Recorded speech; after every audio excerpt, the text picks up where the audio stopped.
Hello Games You Loved, I'm Nick from the YouTube channel RetroBreak and I'm very excited to be here today to show you guys some of the games that I picked up last weekend.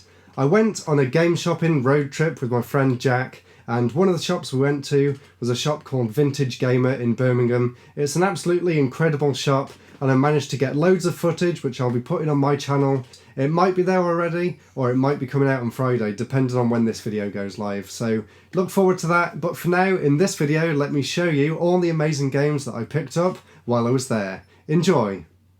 So there's 4 games here for the original PS1, and I'll start with these 3 here because they're all part of the same series. These are the first 3 games in the Need for Speed series, a very, very long-running racing game series, as I'm sure you all know. In fact, one of the best-selling game series of all time, which is really surprising. So I've played all 3 of these. I can say the first one is extremely basic. If you don't know already, it actually came out on the 3DO before the PS1, and apparently the 3DO version is a lot slower.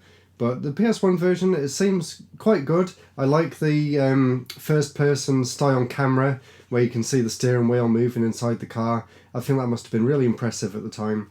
But the gameplay itself is very, very basic, as you'd expect. Now, Need for Speed 2 here, this one picks up a lot from where the first game left off. It really improves the sense of speed. Unfortunately though, the frame rate does seem to take quite a hit with this game. But overall, it does seem like a really good improvement. And I feel like with the third game here, they absolutely perfected that PS1 racing formula. I think it plays fantastically. I was really, really impressed the first time I put this one in the system. So I'd definitely recommend getting all 3 of the games. But if you can find the third game in the series, that's by far the best one that I've played so far. I know there's a few others on there as well. And there was one other PS1 game that I picked up that's in English anyway, that is Dino Crisis. I haven't played this one just yet, but I did recently play through Resident Evil 3 on the PS1, so this is by Capcom as well, kind of in the same vein as the Resident Evil games, so I'm very much looking forward to giving Dino Crisis a try in the near future.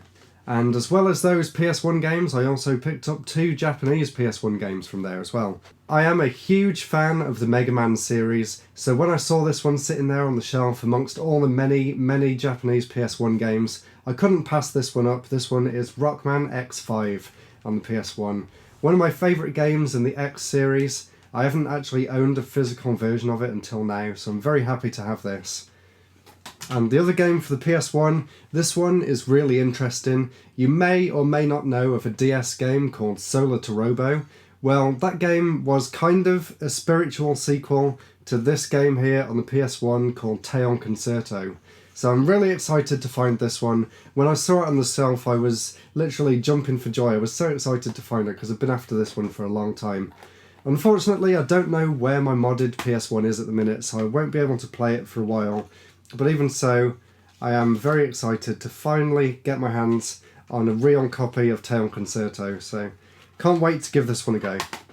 And now for the PSP, not usually a system that I collect that many games for, but I am trying to get a complete set of Need for Speed games because one of my video ideas for the future is a complete Need for Speed history video. So when I saw this one, it was really cheap, but I thought I just had to pick it up to add to the collection. This is Need for Speed Carbon Own the City on the PSP. Seems good from what I've played so far, if a little generic, but it's kind of interesting to see how they made the game portable based on the console versions. This one's a lot more like the DS version, but with better graphics. So quite an interesting game there. And now some Mega Drive titles. If you've been on my channel, you might have seen recently that I just uploaded my favourite Mega Drive platformers that aren't Sonic the Hedgehog. And the 3 games that I've got here are 3 that people actually recommended to me in the comments for that video. So I was really excited to find these ones on the immense wall of Mega Drive games that they had in the shop. So the first one here, I know this one was kind of a joke. I only actually found out afterwards that GameSack really hates on this game. This is called Green Dog, made by Sega Technical Institute, the same people that made Sonic 2, so I don't know how they managed to completely miss the mark with this game here. I've played it for a little bit and I think it's okay. I don't really think it deserves all the hate that it gets, but I can see that a lot of people would probably be really disappointed at the time.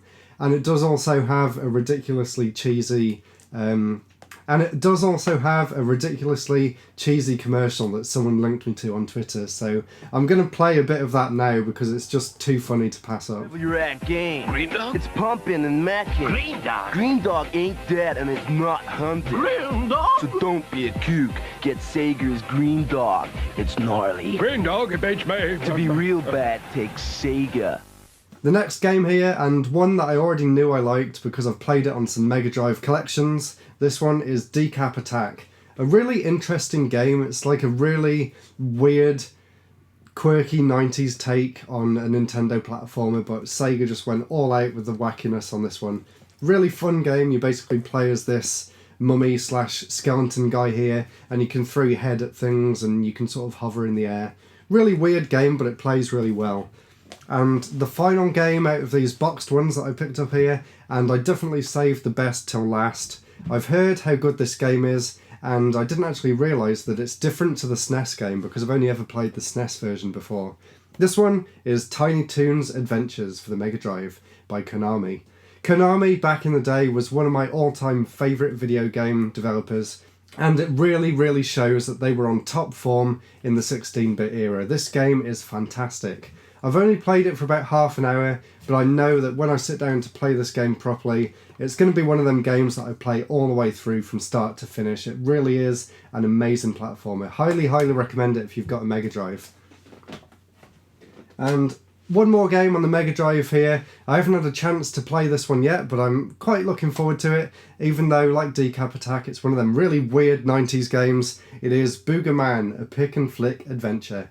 I don't know anything about this game yet, but I might go and get some gameplay footage to put over this, so let me know what you think. So now for the final thing here that I picked up from Vintage Gamer. It was something that I was very excited to get because earlier last year at the Birmingham Gaming Market I picked up a bunch of games here for the Nokia N-Gage. You can see what the games are there, but I didn't actually have a system to play it on, so I was very excited. The first thing I actually saw when I went into the shop in the cabinet was this, the N-Gage QD, which is basically a smaller, more compact and much better designed version of the original N-Gage. It was untested, so they actually let me buy it for only 20 quid, which is a really good price for the N-Gage, and I did manage to get it to work as well. I had to go out and pick up a really cheap SIM card to put in the system, because if you don't have a SIM card, then it won't actually let you in to play any games. But thankfully that did work, and I managed to play some games on it, and I am really impressed. I've actually ordered something called an MMC card, which is kind of like an SD card that goes in this, and it lets you download games and stuff onto it. So go over to my channel and subscribe, because at some point in the future I will definitely be making an in-depth look into the Nokia N-Gage, because I'm really excited to see what this thing had to offer. So thank you so much, GamesYouLoved, for letting me come here today and share some of my amazing pickups with your audience. If you guys enjoyed it, please let me know in the comments here what your favourite games were that I've picked up. Let me know some more recommendations. I'm always on the lookout for new games. And please go and check out my channel as well, because I upload a new video once a week. And like I said at the start, I'm going to be uploading a tour of Vintage Gamer, which is an incredible shop. So thank you all so much for watching. Goodbye.